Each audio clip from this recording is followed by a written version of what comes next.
perkebunan besar memerlukan bibit unggul yang seragam dalam jumlah besar. Teknik perbanyakan tanaman yang dapat dilakukan untuk memenuhi kebutuhan tersebut adalah A. Cangkok, B. Kultur jaringan, C. Penyemaian biji, D. Rekombinasi gen, atau E. Rekayasa genetika. Yang mana nih? Jadi teknik perbanyakan tanaman itu dapat dilakukan dengan teknik kultur jaringan. Prinsipnya itu sederhana. Jadi cuma gini aja.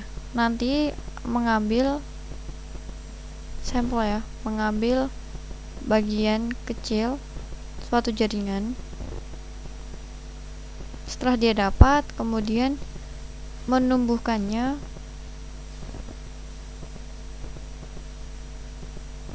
pada suatu media atau suatu medium gitu ya. Nah, agar tuh nanti menjadi bibit tumbuhan yang siap tanam. Dengan kultur jaringan itu nanti dapat diperoleh bibit dalam jumlah besar. Karena untuk satu bibit itu diperlukan satu bagian kecil jaringan, ya kan? Nah, bibit yang diperoleh itu nanti juga sangat seragam atau memiliki mutu yang sama karena berasal dari bagian tumbuhan yang sama gitu. Kultur jaringan ini itu pertama kali dilakukan oleh F.C. Stewart pada tahun 58. Stewart ini tuh merupakan ahli fisiologi tumbuhan Amerika pada tahun 58 gitu. Nah, dulu itu Stewart itu mengisolasi irisan kecil wortel. Ya, jadi dia itu mengambil sampelnya itu wortel.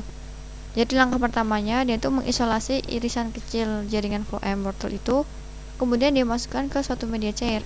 Media cair itu mengandung ini, ada sukrosa, kemudian ada vitamin, terus selanjutnya ada mineral, kemudian ada bahan organik dan juga air kelapa. Itu. Jadi media cair yang sudah mengandung seperti ini dia masukkan jaringan phloem wortel tadi, dia masukkan ke situ.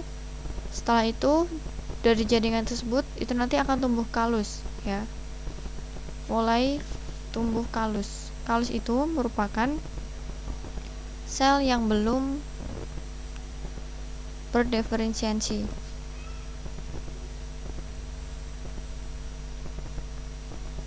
Gitu. Kalus itu nanti kemudian dipindah ke media agar hingga membentuk batang dan akar yang tumbuh menjadi yang akan tumbuh menjadi tanaman wortel yang normal. Tuh. Nah, setelah itu kan selesai. Jadi hanya seperti itu, dan itu nanti pasti akan menghasilkan tanaman yang banyak dan mutunya pun sama dengan sampelnya tadi. Tuh, karena yang diambil adalah jaringan phloem. Gitu. Nah, teknik kultur jaringan ini macamnya itu ada 4. Yang pertama itu macamnya ini. Ada kultur meristem. Kemudian yang kedua kultur kloroplas. Ada juga yang ketiga yaitu kultur protoplasma. Dan yang terakhir adalah kultur serbuk sari. Bentar. Gitu. Jadi ini merupakan macam-macam dari teknik kultur jaringan. Nah, berarti ya ini tadi merupakan teknik kultur jaringan. Selesai.